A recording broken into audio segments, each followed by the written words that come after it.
Student, સો આનાથી આગળના લેક્ચરમાં આપણે આપણું સ્વાધ્યાય 3.2 કમ્પ્લીટ કર્યું હતું, જેમાં આપણે શ્રેણી પરની કેટલીક પ્રક્રિયાઓ જોઈ, જેમાં આપણે શું જોયું? સરવાળા, બાદબાકી, વિરોધી શ્રેણિક જોયો, પછી શ્રેણિકોના ગુણાકાર. ઓકે, હવે નેક્સ્ટ તમને એક શ્રેણિક આપ્યો છે જે છે પરાવર્તિત શ્રેણિક.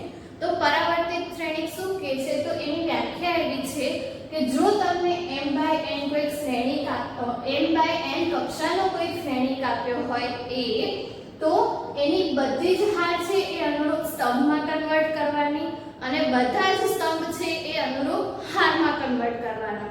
મતલબ કે શું? તો કે પહેલો જે સ્તંભ છે પહેલી હારમાં કન્વર્ટ થઈ જશે, બીજું જે સ્તંભ છે બીજી હારમાં કન્વર્ટ થઈ જશે.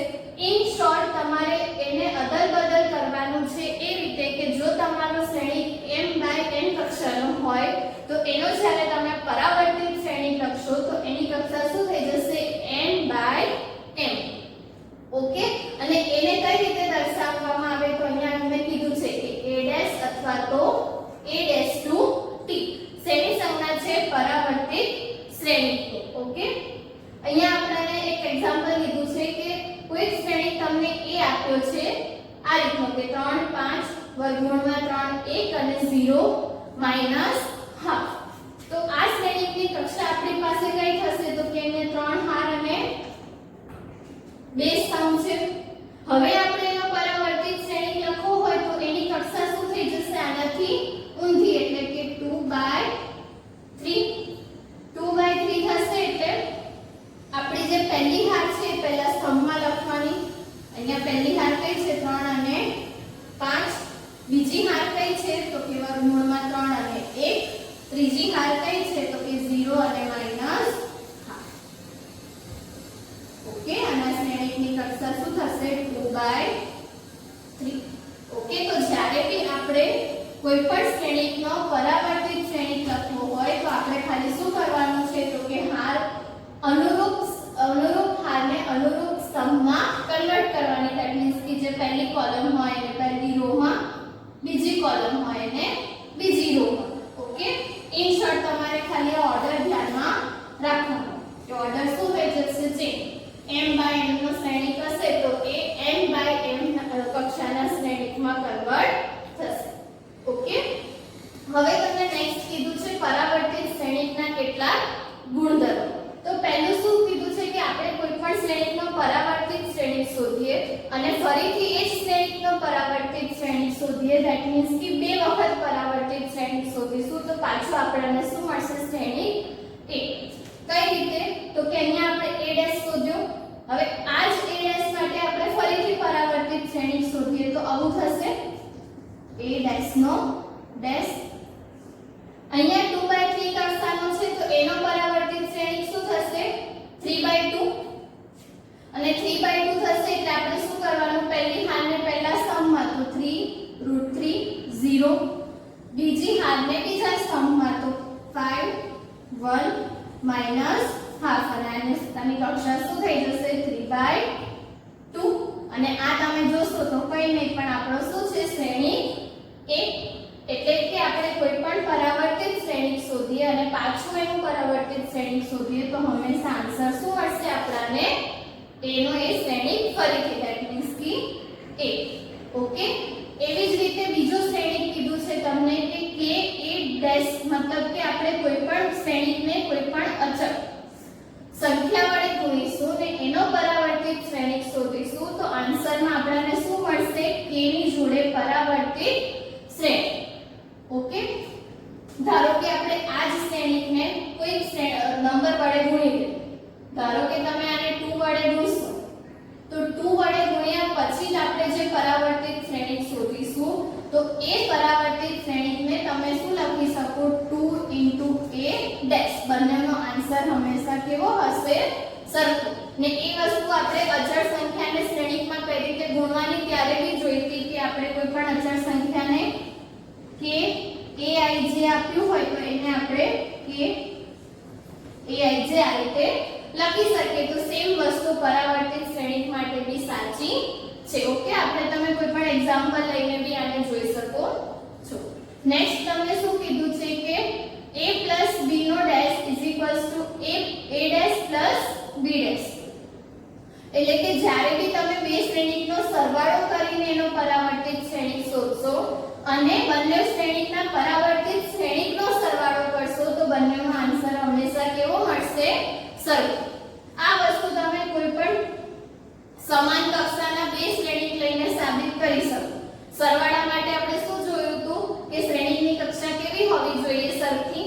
તો a અને b તમે સમાન કક્ષાવાળા શ્રેણિક લઈ અને એના પરાવર્તિત શ્રેણિક શોધી અને ડાબી બાજુ જમણી બાજુ લેશો તો તમને આ વચ્ચે આપણું ગુણધર્મ છે એ સાબિત થતું જોવા મળશે. એના કેટલાક એક્ઝામ્પલ આપણને સ્વાધ્યાયમાં બી આપ્યા છે તો એ આપણે પછી જોઈશું. સેમ વસ્તુ ગુણાકાર માટે. ઓકે, આ વસ્તુ જે સરવાળા માટે સાચી છે એ સેમ વસ્તુ બાદબાકી માટે પણ સાચી છે. કદાચ અહીંયા માઈનસની સાઈન આપી હોય તમને તો એ વસ્તુ માઈનસ માટે પણ સાચી છે. ઓકે, અને છેલ્લું તમને આપ્યું છે ગુણાકાર માટે તો કે a b નો ગુણાકાર કરીને એનો પરાવર્તિત શ્રેણિક શોધો તો એનો આન્સર તમને શેના જેવો મળશે? તો કે b' a'. ઓકે, હંમેશા આ ધ્યાન રાખજો કે જ્યારે બી a b નો પરાવર્તિત શ્રેણિક શોધશો તો આન્સરમાં પહેલા b' હશે અને પછી a' હશે. ઓકે, આ લખવામાં ભૂલ ન કરતા. આ બી સેમ કે તમે કોઈ પણ એવા બે શ્રેણિક જેનો ગુણાકાર શક્ય હોય એવા બે શ્રેણિક લઈને આ પ્રોપર્ટી પણ આપણે સાબિત કરી શકીએ. ઓકે, તો આ આપણા છે પરાવર્તિત શ્રેણિકના ગુણધર્મો. હવે એના રિલેટેડ આપણે કેટલાક સમ જોઈએ. ઓકે, તો શું કીધું છે તમને ફર્સ્ટમાં કે a' આપ્યું છે અને b આપ્યું છે ને આપણે શું ચકાસવાનું છે તો કે a - b નો ડેશ a' - b'. ઓકે, ચકાસવાનું છે તો પહેલી વસ્તુ આપણે અહીંયા શું સાબિત કરીશું? ડાબી બાજુ જમણી બાજુ that means કે LHS RHS. ઓકે, RHS આપણે લેવું હોય તો RHS આપણે શું થઈ જશે? a' - b'. હવે a' તો આપણને આપેલો છે, શું આપ્યું છે? 3 - 1 0 4 2 1 માઈનસ b નો ડેશ એટલે કે b નો પરાવર્તિત શ્રેણિક. અહીંયા b ની કક્ષા કઈ છે તો કે 2/3. એનો પરાવર્તિત શ્રેણિક શોધીશું તો 3/2 નો થશે. પહેલી હાલને પહેલા સમમાં લખવાની એટલે -2 1 અને 1 2 3 એટલે b' તમને આ રીતે મળશે. અને હવે બંનેની બાદબાકી કરીશું તો શું મળશે આપણને? તો કે 3 + 1 એટલે કે 4 4 - 1 3 -1 - 2 that means કે -3 2 - 2 શું થઈ જશે? 0 0 - 1 that means કે -1 અને 1 - 3 that means કે -2. તો આ થઈ ગયું આપણો રિઝલ્ટ 1 that means કે RHS. ને હવે સેમ આપણે શું શોધવાનું છે તો કે a - b નો પરાવર્તિત શ્રેણિક. તો a - b આપણે જોઈએ છે તો સૌથી પહેલા આપણે શું શોધીશું તો કે a - b શ્રેણિક. હવે પહેલા તો શ્રેણિક a ની વાત કરીએ તો અહીંયા આપણને a' આપ્યો છે. આપણે શું જોયું તો પ્રોપર્ટીમાં કે a' નો ફરીથી ડેશ કરીએ તો પાછું શું મળે આપણને? શ્રેણિક a. એટલે આપણે અહીંયા શું કરીશું? આનો પાછો પરાવર્તિત શ્રેણિક શોધીશું એટલે ફરીથી આપણને શું મળી જશે? શ્રેણિક a. એટલે સમને હારમાં લખવું હોય તો શું થઈ જશે? 3 - 1 0 અને 4 2 1. ઓકે, આવું મળશે. અને માઈનસ b શ્રેણિક શું આપ્યો છે આપણને તો કે -1 2 1 અને 1 2 3. અને હવે આપણે શું કરવાનું છે? આ બંનેની બાદબાકી. તો 3 - -1 that means કે +1 that means 3 + 1 4 -1 -2 that means કે -3.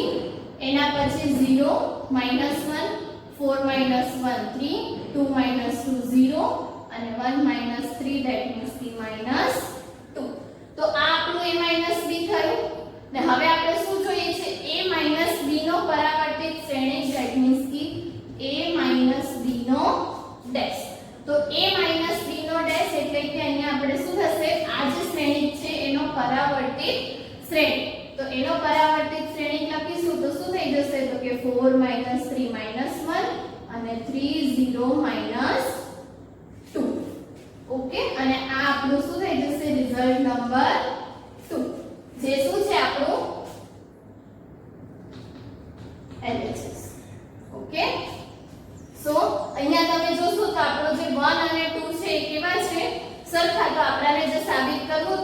આપણાને મળી ગયું. ધેટ મીન્સ કે LHS = RHS. ઓકે, સેમ તમને ક્વેશ્ચન નંબર 4 માં કીધું છે કે A' અને B આપ્યું છે, તો આપણે શું શોધવાનું છે? તો કે A + 2B નો ડેશ. ઓકે, અહીંયા આપણે કેટલાક ગુણધર્મોનો યુઝ કરીએ તો A + 2B નો ડેશ છે, તો અહીંયા A + B ના ડેશ ની જગ્યાએ આપણે શું લખી શકીએ? તો કે A' + B ડેશ. તો અહીંયા શું થશે? તો કે A' + 2B નો ડેશ. બરાબર. હવે તો કે 2B નો ડેશ ધેટ મીન્સ કે A જેવું છે, તો એની જગ્યાએ આપણે શું લખી શકીએ? તો કે K * A'. તો આ આપણું A' એવું ને એવું, અને અહીંયા શું થઈ જશે? તો કે 2B ડેશ. તો A' આપણને આપેલું છે ક્વેશ્ચનમાં. શું આપ્યું છે? તો કે -2 3 1 અને 2. 2 એવું ને એવું, અને B' તમને શું કીધું? આનો પરિવર્તિત શ્રેણી. તો ફર્સ્ટ જે આપણો સ્તંભ છે એને શેમાં લખવાનું? હારમાં, અને આ 0 અને 2. હવે આપણે શું કરીશું? તો કે 2 ને આની જોડે મલ્ટીપ્લાય. તો અહીંયા તમને શું મળશે? -2 3 1 2, અને 2 ને મલ્ટીપ્લાય કરીશું તો શું મળશે? -2 2 0 અને 2. ઓકે, અને હવે સરવાળો. તો અહીંયા શું મળશે? -2 -2 ધેટ મીન્સ કે -4 3 + 2 5 1 + 0 1 અને 2 + 4 6. તો આપણને ફાઇનલ આન્સર શું મળ્યો? તો કે A + 2B નો ડેશ = -4 5 1 અને 6. ઓકે, સો આ રીતના કેટલાક એક્ઝામ્પલ છે. આના પછીના એક્ઝામ્પલમાં તમને કીધું છે કે આ પ્રોપર્ટી સાબિત કરવાની. તો એમાં બી સેમ કે ફર્સ્ટ LHS આપણે આમાં જે કર્યું એવું જ કે A અને B નો ગુણાકાર કરવાનો, અને પછી એનો પરાવર્તિત શ્રેણિક લઈને એને LHS કહી દેવાનું, અને પછી પહેલા શું શોધવાનું? તો કે B' પછી શોધવાનું A' અને બંનેનો ગુણાકાર કરશો તો તમને શું મળી જશે? RHS. તો બંને કેવા હોવા જોઈએ? સરખા, એટલે તમે પ્રોપર્ટી પણ ઈઝીલી સાબિત કરી શકશો. બીજું એક આપ્યું છે કે તમારે અમુક શ્રેણિક માટે A' * I સાબિત કરવાનું છે. તો આ બી સેમ કે તમારે શું પહેલા શોધવાનું? A' પછી A, અને આ બંને તમારી પાસે હશે, તો એ બંનેનો ગુણાકાર કરીને તમારે શું લાવવાનું?